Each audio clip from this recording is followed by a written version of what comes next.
Mucize canlar, selamlar. 16 kilo vermiş biri olarak size şimdi kolaylıkla, rahatlıkla bir zayıflama çalışması yaptırmaya hakkım var diye düşünüyorum. Bu yapacağımız çalışma bilinçaltı sembol dili, Refik Korkmaz bilinçaltı sembol dili eğitimlerimizin içerisinde yaptığımız mucizevi bir çalışma canlar. Bizim bilinçaltımızı bir okyanus olarak tabir edersek, o okyanusta biriken çöpler vardır. Ve bu çöpler ne olur? Hayatımıza tıkanıklıklar yaratır. Kilo ile ilgili olur, bedenimizle ilgili olur, bolluk bereketle ilgili olur. Hayatımızda her alanda o biriken çöpler bizim o sonsuz potansiyellerimize erişmemizi engeller. Şimdi bu videoda şöyle bir enerji koydum. Kiloyla ilgili. Zayıflama da olur, kilo alma da olur. Sıkıntınız ve takıntınız neyse canlar, bilinçaltımızdaki çöpleri okyanus çalışmasıyla, bilinçaltı dili okyanus, mucizevi okyanus çalışmasıyla temizleyeceğiz. Ve ondan sonrasında çok rahatladığınızı, kolaylıkla kilo verme veya alma sürecine geçebildiğinizi, daha önce yapamadığınız şeyleri şimdi rahatlıkla yapabildiğinizi göreceksiniz canlar, deneyimleyeceksiniz. Biz bunu çok fazla yaparız. Kendim de bu 16 kilo verme sürecinde çok fazla uyguladım. Eğitimlerimizde de muazzam geri bildirimler oluyor. Hadi bakalım uygulamamıza geçelim. Şimdi beraber yapacağız. Ben sizi yönlendireceğim. Gözlerimizi kapattık. Niyetlerimizi koyduk. Hafif, fit bir bedene sahip olmaya niyet ettik.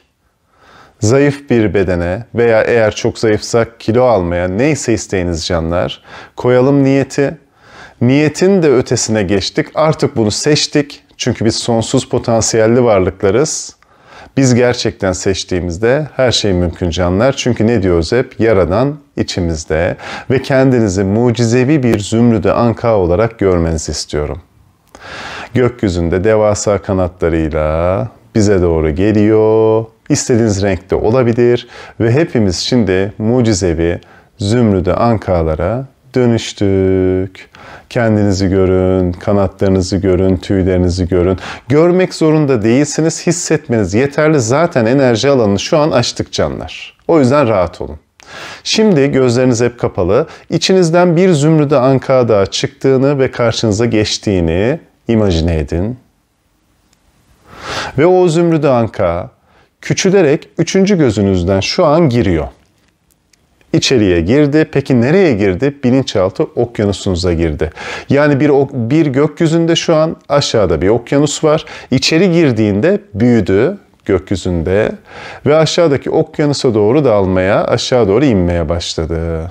İşte orası bilinçaltı okyanusumuz canlar ve bu zümrüde ankanın 3. gözünde veya kafasının üstünde 360 derece dönen bir lazer olduğunu düşünmenizi istiyorum. Bu lazer dokunduğu, vurduğu her yeri yakıyor, yıkıyor, yok ediyor. O şekilde düşünün ve okyanusa doğru iniyor bu zümrüde anka, mucizevi zümrüde anka.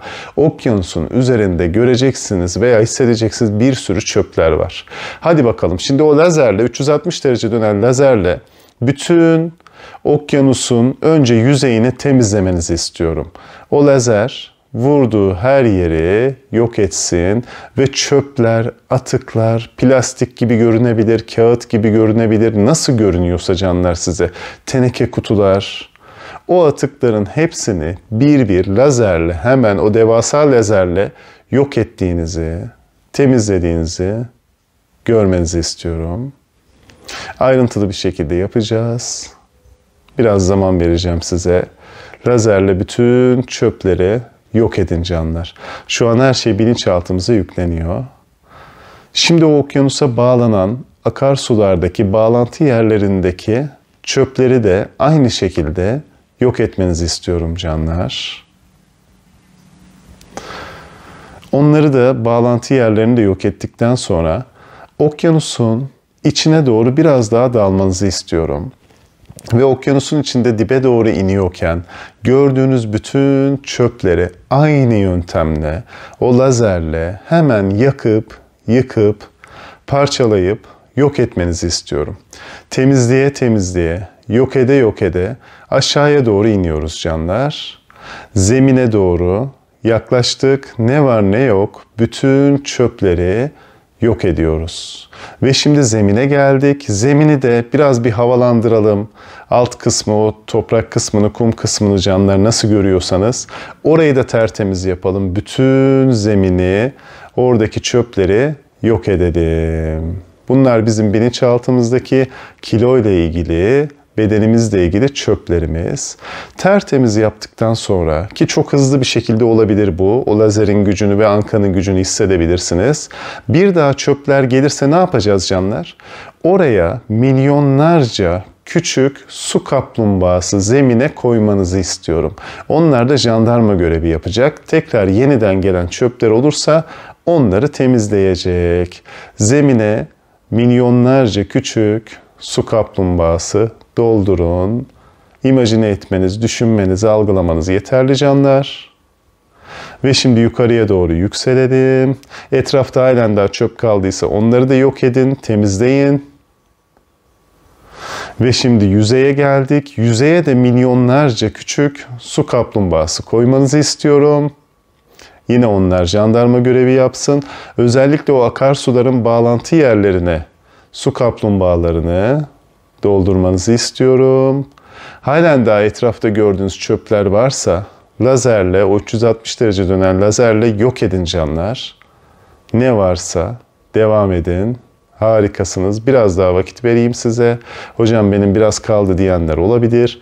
Ne varsa temizleyin o yılların birikimini. Yılların o bilinçaltımızdaki çöplerini canlar.